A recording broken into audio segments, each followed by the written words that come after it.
ರೀ ನಂಗೆ ಇದೇ ಚಪ್ಪಲಿ ಬೇಕು, 200 ರೂಪಾಯಿ ಅಂತೆ, ಕೊಡಿ ತಗೋತೀನಿ.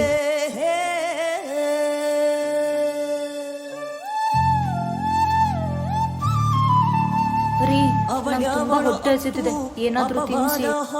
ಸರಿ, ನೀನ್ ಚಪ್ಪಲಿ ತಗೋತಾ ಇರು, 2 ನಿಮಿಷ ಬಂದೆ.